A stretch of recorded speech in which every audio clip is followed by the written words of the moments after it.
Indian army preparation से संबंधित general science की इस सीरीज़ में यह है पार्ट नंबर 12, जिसमें हम पार्ट 11 में 25 क्वेश्चंस को डिस्कस कर चुके हैं। अब हम डिस्कस करेंगे नेक्स्ट क्वेश्चन को।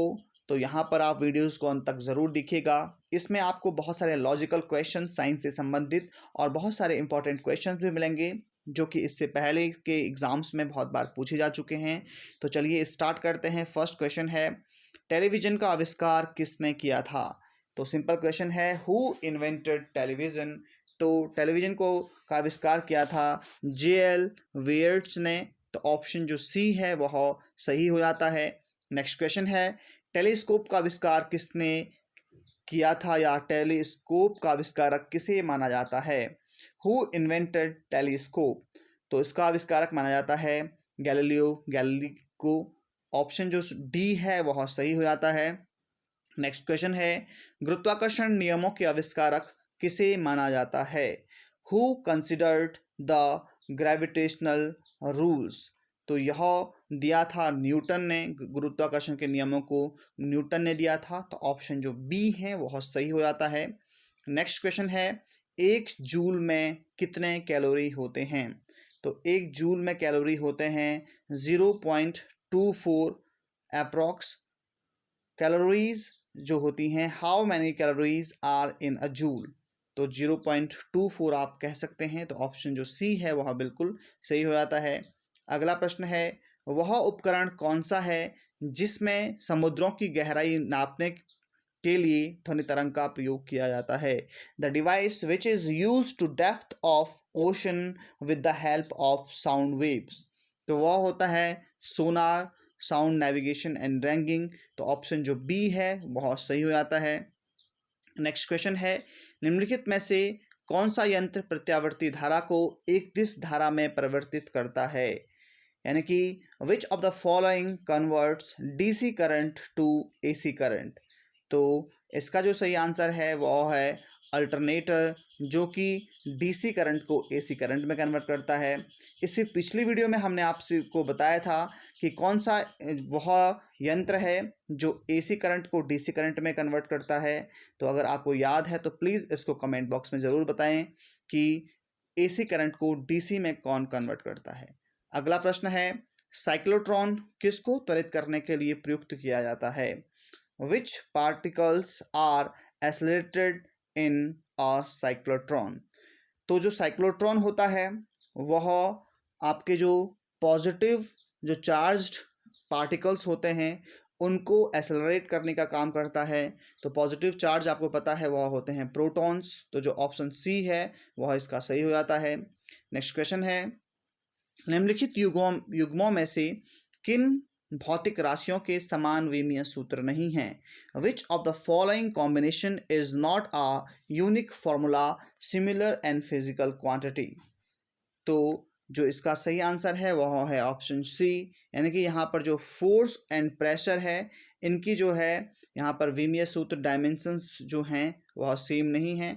तो ऑप्शन जो सी है वह सही हो जाता है। नेक्स्ट है, एक बीकर में पानी पर बर्फ तैर रही है। जब बर्फ पूर्णतया पिघल जाएगी तो बीकर में पानी का तल पर क्या प्रभाव पड़ेगा? तो यहाँ पर आप देखते हैं, if a piece of ice floating on the surface of water in a beaker, when ice completely melts the level of water in beaker is? यानी कि जो बीकर पर जो पानी है और जिसमें वो बर्फ है तो उसके लेवल पर क्या प्रभाव पड़ेगा? तो यहाँ पर ये काफ़ी लॉजिकल क्वेश्चन है। तो जो इसका सही आंसर है वह है कि रिमेन सेम, यानी कि उतना ही वह लेवल रहेगा। अगर बर्फ़ पूरी तरह पिघल जाती है तब भी पानी का लेवल जो है वह उतना ही रहता है। अगला प्रश्न है, एक नदी में चलता हुआ जहाज समुद्र में आता है, तब जहाज का स्तर पर क्या प्रभाव पड़ेगा?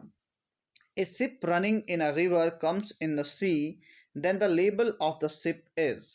तो क्या प्रभाव पड़ता है? यहाँ पर जो है वह थोड़ा सा ऊपर हो जाता है, तो इंक्रीज हो जाता है। तो ऑप्शन जो यहाँ पर सी है वह सही हो जाता है। अगला प्रश्न है, जब किसी बोतल में पानी भरा जाता है और उसे जमने दिया जाता है तो बोतल टूट जाती है, क्योंकि ए कॉर्क्ड बोतल full of water when frozen will break because, इसका कारण क्या है कि वह टूट जाती है। तो यहाँ पर क्या होता है, इसका जो सही आंसर है वह है पानी जमने पर फैल जाता है, इसके कारण वह बोतल टूट जाती है। Because ice is less dense then water, क्योंकि जो बर्फ़ होती है वह पानी से कम उसका घनत्व होता है, तो इस वजह से वो क्या होता है, वह टूट जाता है। Water expanded when it is frozen, और जब यह जम जाता है तो उसके बाद क्या हो जाता है, पानी का लेवल जो होता है वह एक्सपेंड हो जाता है, इसलिए पानी जमने पर फैल जाता है। नेक्स्ट क्वेश्चन है, पहाड़ी पर चढ़ता एक व्यक्ति आगे की ओर झुक जाता है क्योंकि a person climbing up the hills leans to the front because, ये होता है अपने स्थायित्व को बनाने के लिए, फॉर मेंटेनिंग बैलेंस। तो ऑप्शन जो सी है वह बिल्कुल सही है। यदि हम भूमध्य रेखा से ध्रुवों की ओर जाते हैं तो जी के मान पर क्या प्रभाव पड़ता है। When we move from equator to poles then what is the value of g. तो जो वैल्यू होती है वह इंक्रीज हो जाती है, बढ़ जाती है, तो ऑप्शन जो ए है वह सही हो जाता है। इसका कारण होता है क्योंकि जो small G is equal to होता है वो होता है capital G M upon R square, और इस फॉर्मूले के अकॉर्डिंग जैसे जैसे भूमध्य रेखा से ध्रुवों की तरफ जाएंगे वैसे वैसे जी का मान बढ़ता रहेगा। नेक्स्ट क्वेश्चन है, बल गुणनफल है, force is the multiply of. तो जो बल है वह F is equal to M A होता है, यानी कि द्रव्यमान गुणा गया त्वरण होता है, मास इनटू एसेलरेशन। तो ऑप्शन जो सी है वह बिल्कुल सही है, force is equal to mass into acceleration. Next question है, शून्य में स्वतंत्र रूप से गिरने वाली वस्तुओं का, freely falling objects in zero, अगर आप किसी वस्तु को फ्रीली छोड़ देते हैं तो क्या प्रभाव पड़ता है। यहाँ पर उसका जो त्वरण होता है वह समान रहता है, उसका एसेलरेशन समान रहता है, acceleration remains same. Next question है, निम्नलिखित में से सदिश राशि है, विच of the following is vector. तो यहाँ पर जो वेग है वह velocity is the vector quantity, यहाँ पर जो वेग है वह बिल्कुल सही हो जाएगा। नेक्स्ट है, न्यूटन की गति का प्रथम नियम क्या कहलाता है। Newton's first law of motion is known as, तो वह कहलाता है जड़त्व का नियम, लॉ ऑफ इनर्शिया। तो ऑप्शन जो बी है वह सही हो जाता है। नेक्स्ट क्वेश्चन है, एक लड़की झूले पर बैठी स्थिति में झूला झूल रही है, उस लड़की के खड़े हो जाने पर दुल्हनों का आवर्तकाल क्या होगा।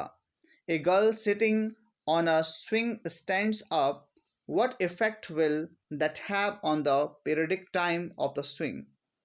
तो जब वह उठती है तो जो वो दोलन होते हैं उनका जो समय होता है वह क्या हो जाता है, तो वह हो जाता है कम, इट डिक्रीजेज। तो ऑप्शन जो बी है वह बिल्कुल सही हो जाता है।